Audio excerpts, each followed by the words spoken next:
Hello, my name is Joshua Reese, and I'll be briefing you on the National Security Council during the Reagan Administration, which were the years 1981 through 1989. We're going to briefly discuss some of the key organizational changes to the National Security Council, and then we'll talk about the Iran-Contra conflict and the Tower Commission. So let's begin by talking about some key changes to the structure of the National Security Council during the Reagan administration. In February of 1981, Reagan formed three senior interdepartmental groups within the National Security Council, or the NSC. The first group was a Foreign Matters group headed by the Secretary of the State. Next was a Defense Matters group headed by the Secretary of Defense.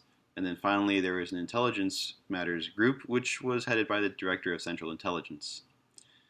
In January of 1982, after the resignation of former National Security Advisor Richard Allen, Reagan appoints William Clark to be the new National Security Advisor. Clark eventually would end up reporting directly to President Reagan under a new National Security Decision Directive, which made some structural changes to the NSC.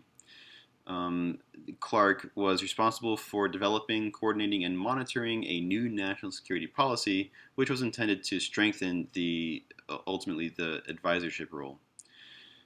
And he ended up reorganizing the office of the National Security Advisor into three clusters, which oversaw political, military, and intelligence matters. During Clark's time as National Security Advisor, there was significant conflict, however, with the Department of State regarding matters of foreign relations. In January of 1985, Reagan signed a new National Security Study Directive, which ordered the investigation of possible actions aimed at strengthening the economies of Central America.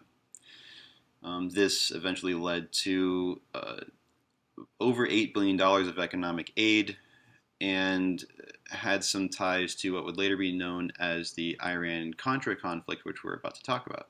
So the Iran-Contra conflict is very well known. I'll briefly discuss some highlighted details.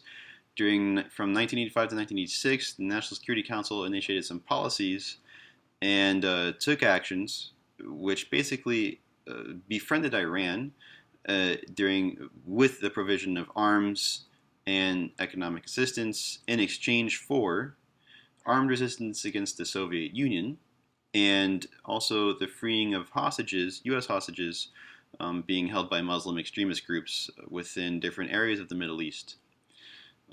These actions became ultimately connected to the Nicaraguan Contra groups, which were at the time waging a civil war against the Nicaraguan government.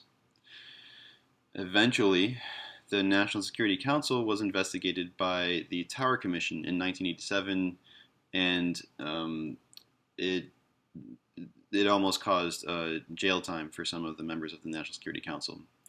The Tower Commission was headed by United States Senator John Tower, and they reviewed events of the Iran-Contra conflict and eventually made reform recommendations of the NSC, the National Security Council. A new advisor was appointed, Frank Carlucci, and he eventually replaced more than half of the pre-existing staff. In 1988, however, Frank Carlucci was moved to the Department of Defense, and so the Deputy National Security Advisor was appointed as the new National Security Advisor, and that was Colin Powell. Colin Powell oversaw the National Security Council for the next 2 years, 88 and 89, during the Reagan administration. And his time as advisor is highlighted by overseeing some crises in the Persian Gulf, and he also helped navigate some issues within the Moscow summit.